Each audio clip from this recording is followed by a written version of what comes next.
Happiness అంటే కార్తీక మాసం ఇవాళ రెండో రోజు. దీ బాగా వెలుగు రాకంటే ముందే నేను 4 దీపాలు పెట్టుకున్నాను. అదొక అచీవ్మెంట్ అయిపోయింది నాకు. అండ్ మీకు ఈ కథ గురించి తెలుసా? That lord Brahma the creator and lord Vishnu వీళ్ళిద్దరు కొట్టుకుంటారు. బ్రహ్మ ఏమో అంటారు ఐఎమ్ ద క్రియేటర్ అని, అప్పుడు లార్డ్ విష్ణు ఏమో నేను నడిపిస్తున్నాను ఈ కథ అంతా అంటే, అప్పుడు లార్డ్ శివ వచ్చి నేను డిసైడ్ చేస్తాను మీ ఇద్దరిలో ఎవరు గొప్ప, బయలుదేరండి నా లింగ స్వరూపానికి అంతం ఏదో తెలుసుకోండి, ఆది ఏంటో తెలుసుకోండి అని చెప్పి ఇద్దరిని 2 వైపులకి పంపించినప్పుడు, అప్పుడు కొన్ని వందల సంవత్సరాలు వాళ్ళిద్దరూ ట్రావెల్ చేస్తూ ఉంటారు, lord Brahma and lord Vishnu.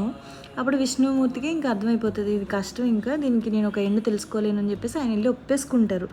కానీ లార్డ్ బ్రహ్మ అటు సైడ్ నుంచి మొగలి పువ్వు పట్టని చూసి ఆమెని సాక్ష్యం అడుగుతారు, నేను చూశానని చెప్పు అంటే ఆమె కూడా ఒప్పేసుకొని ఇద్దరు వెళ్ళి సాక్ష్యం చెప్తుంది మొగలి పువ్వు. అండ్ లార్డ్ బ్రహ్మ ఏమో నేను చూసేసాను ఒక ఎండ్ అని చెప్తారు.